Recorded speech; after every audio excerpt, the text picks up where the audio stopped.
as it says on the tin. This is the uh, mentor support program, session 1. There'll be quite a range of different materials that we'll use for this, but these live sessions, as it were, I record some elements of them. So the idea generally is to have broader understanding about what's involved in the program, BA on Social Work Apprenticeship Integrated Degree Program, to give its full title, to have an initial understanding of the role of the mentor and to be ready to start working as a mentor, and for our wonderful apprentices who will be starting next week. This is the outline of the sessions. I already see a typo because it was the 9th, not the 19th. So this is the second of 3 sessions. I run session 1 3 times. I'll send you out links and diary invites to the other sessions, and I will also be sending you links to some pre-recorded materials.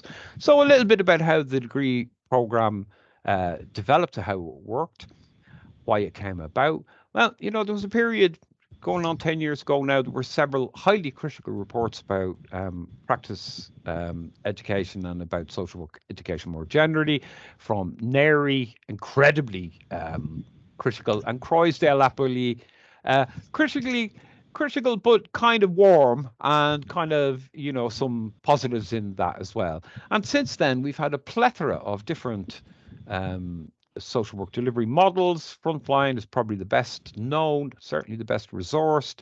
Step Up to Social Work, Think Ahead. And we really kind of think that apprenticeships has a place because it's working with a different cohort than most of those other programs. And it perhaps is a replacement for what used to be called employment-based routes.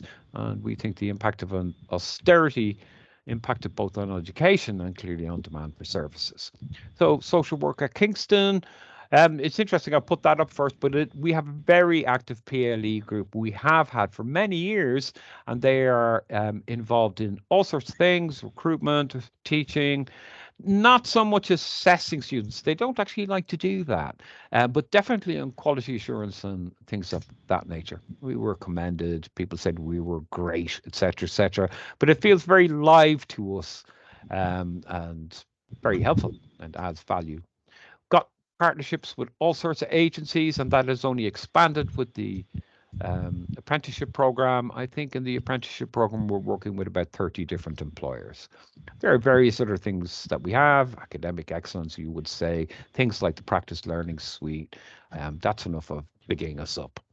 We run quite a few programs, obviously BA, MSW, a pre-qualifying program working with children and young people. We do run a step-up program now and various other things.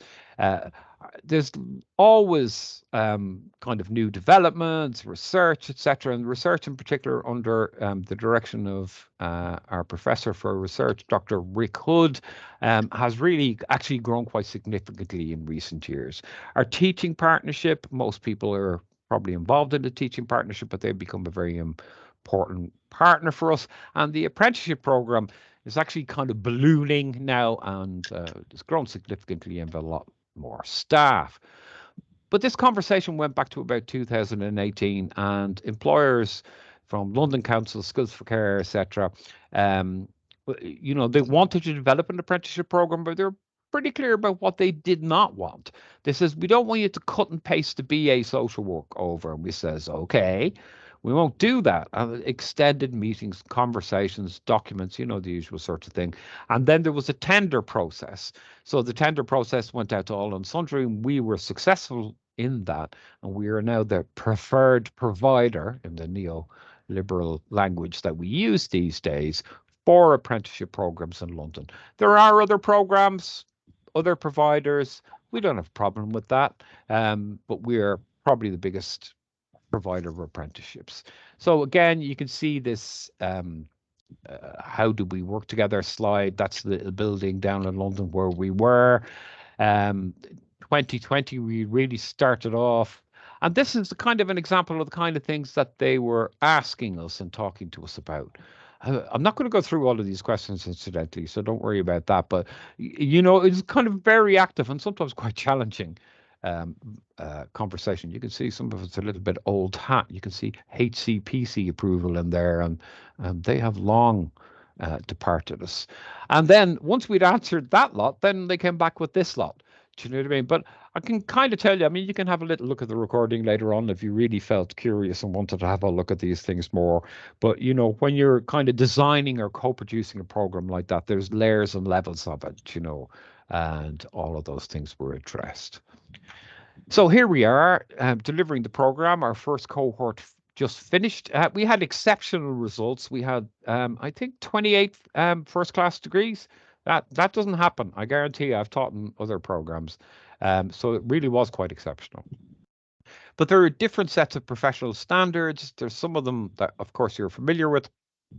Social Work England have education and placement standards, so we have to pay attention to those.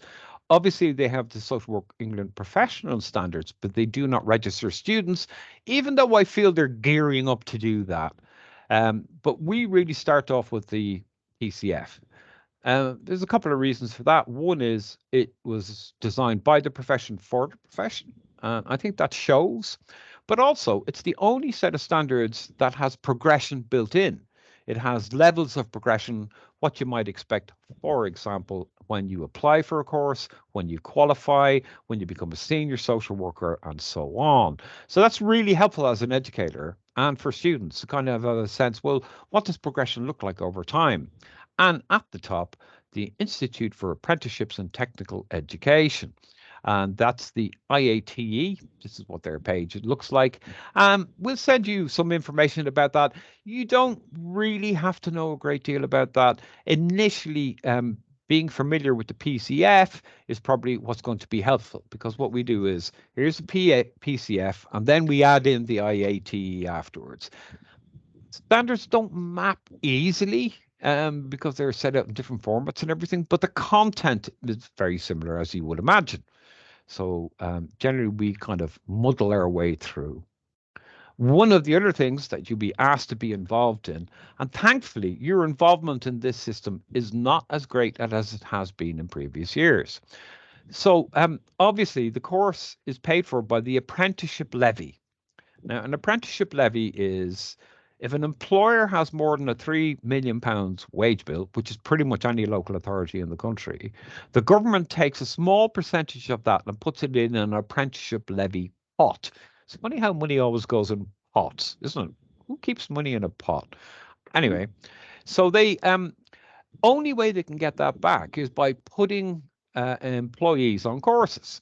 And it's not just social work, there's a whole range of courses. In fact, in Kingston, I think we also do an occupational therapy apprenticeship, which those of you in adults social care would be familiar with.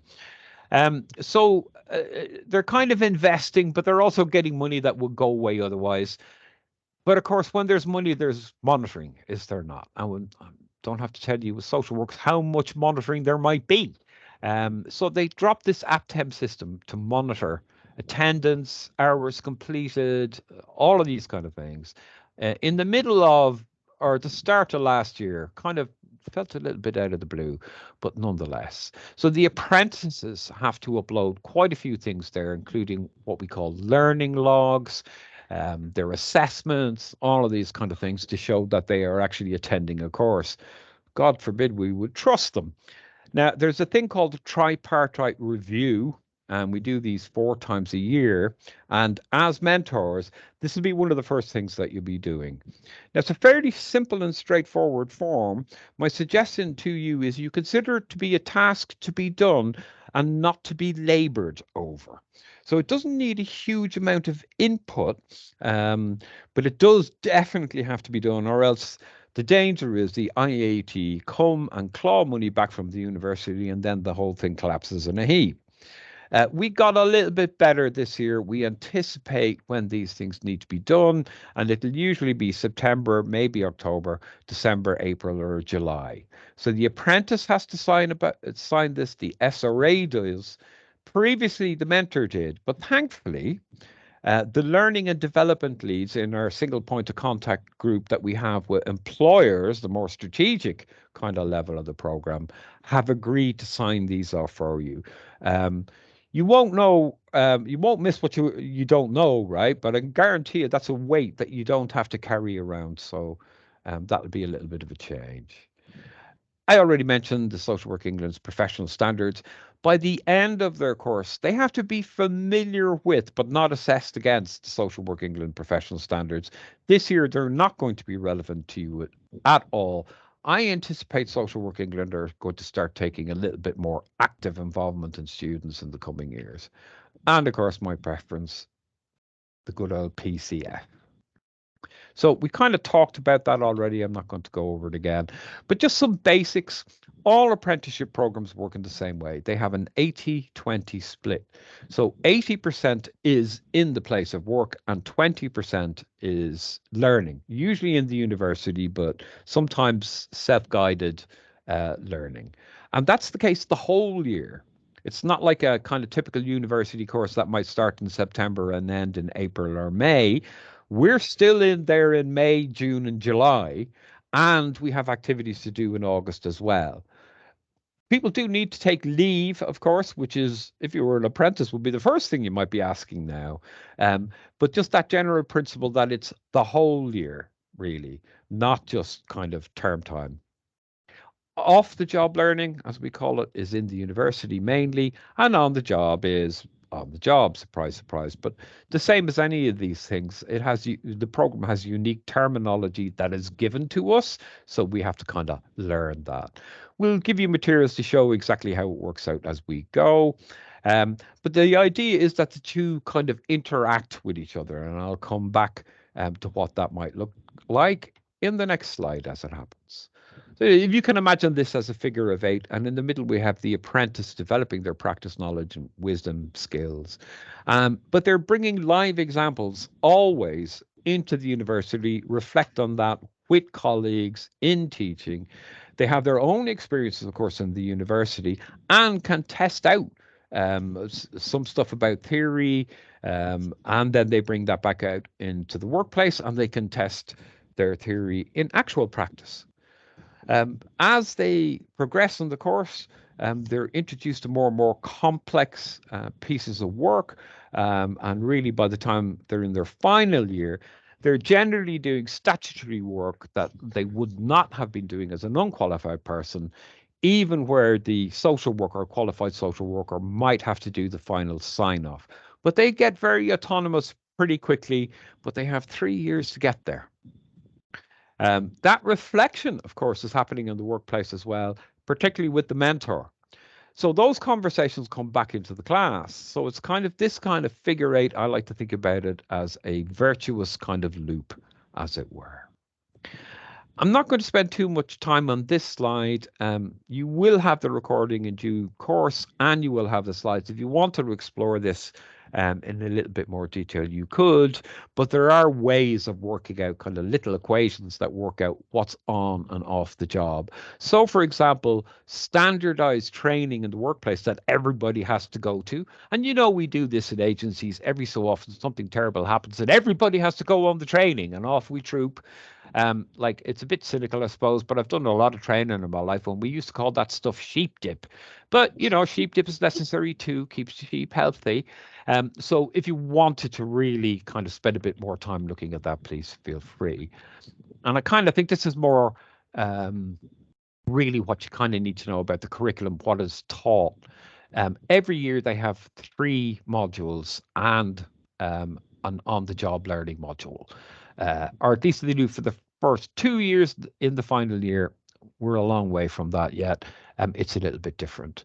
So those foundation modules, transitions into social work, development across the lifespan, and the legal, social, policy and ethics modules, kind of not that different from what most social workers will do, but it kind of feels a little bit different because the learners are different and some of the setup is.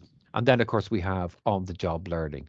Now, they don't have a specific placement in the first year, but they do in the second year. They have a 70 days contrasting learning experience, usually from January in the second year.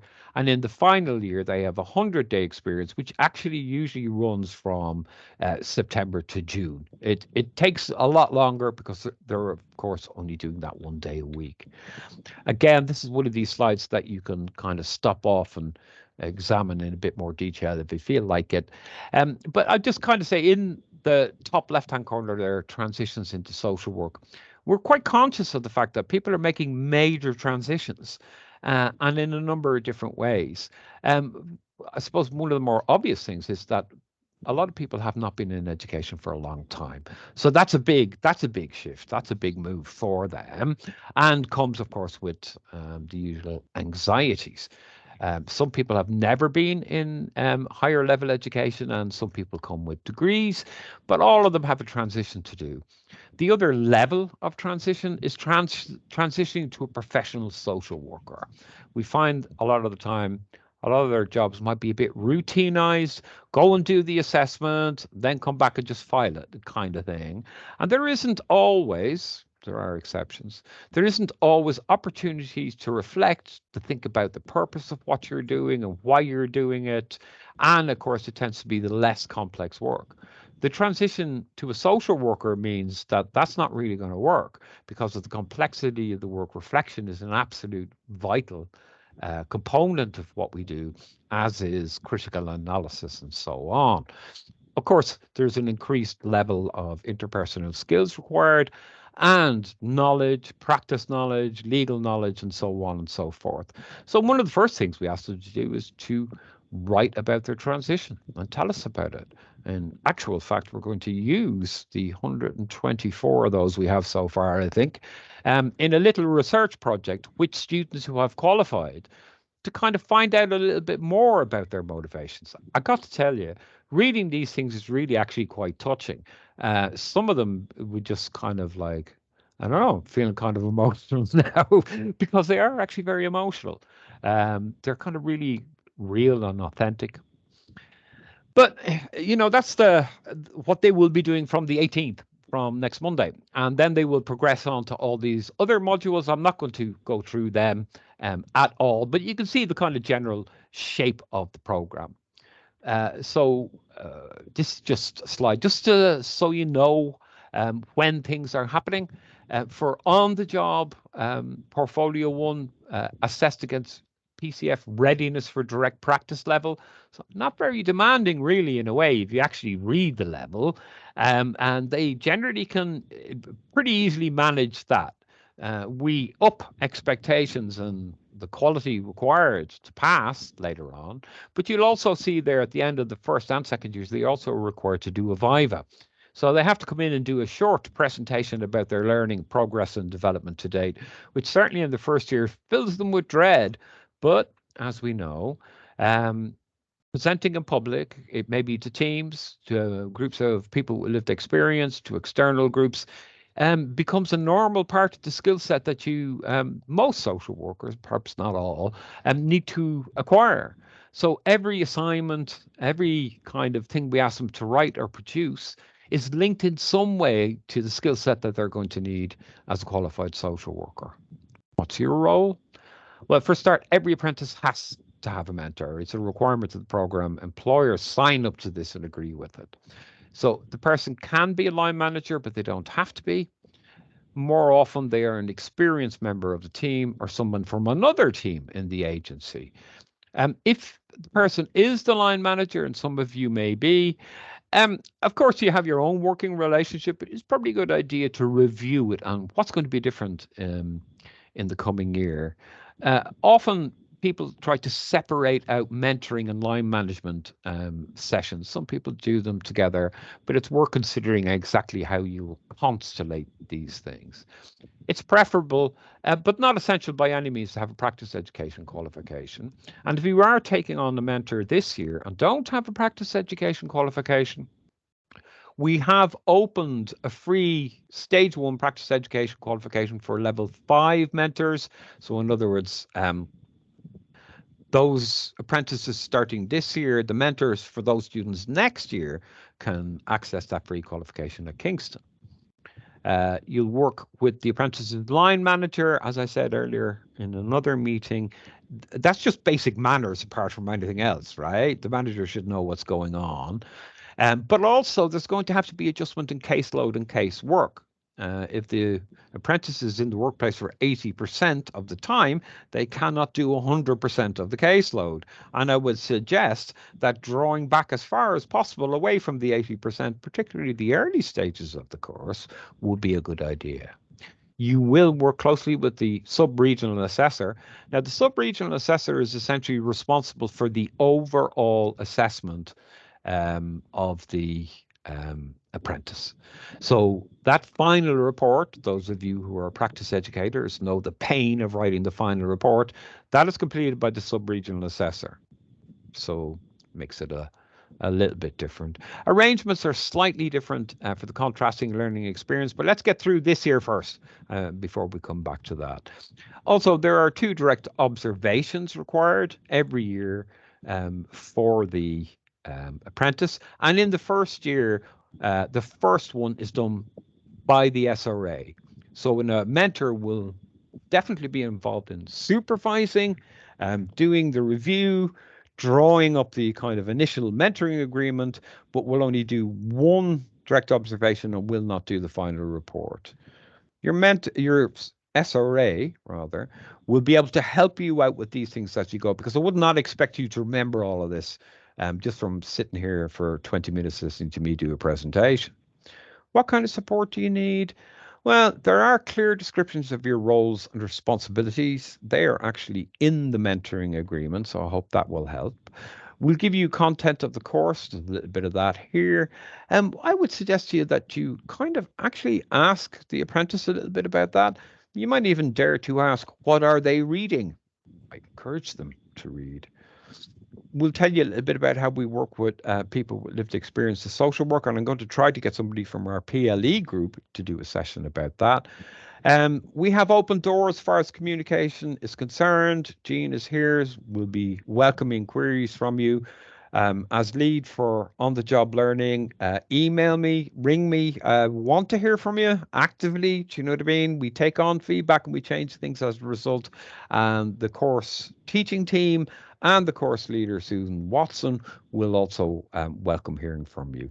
It's a collaboration. We don't have all the answers. It would be arrogant to assume otherwise, but we're here to learn and teach. So if you think things are going to be helpful, and as you kind of progress through the program a little bit, you kind of think, oh, a bit more of this, a bit less of that, do please say. In our next session, we'll do a little bit about introduction to mentoring. Now, I've recorded those sessions. They're on my YouTube channel, and I will send out links to them. I'm just finalizing them, but you'll get them fairly soon. Generally, that recorded material is roughly about half an hour long. Some of them are 15 minutes long. There's 5 or 6 of them. You may want to, some of them are more interesting than others, but there are specific sessions recorded about how to complete the mentoring agreement. I suppose we could think about like our own journeys. Did you ever have a mentor? I certainly had a mentor, kind of informally, but informally over a very long period of time that make a huge difference to my professional development. I couldn't overstate that really, to be honest with you. But is it different from mentoring, coaching, supervision, teaching, practice education? What is this mess of stuff? How is it all different? And what exactly should I be doing? So as the sessions go on, you'll get more of that, the precise detail about mentoring agreement, the curriculum, the index of evidence, all the kind of assignments that people do. And what's he got to do with it?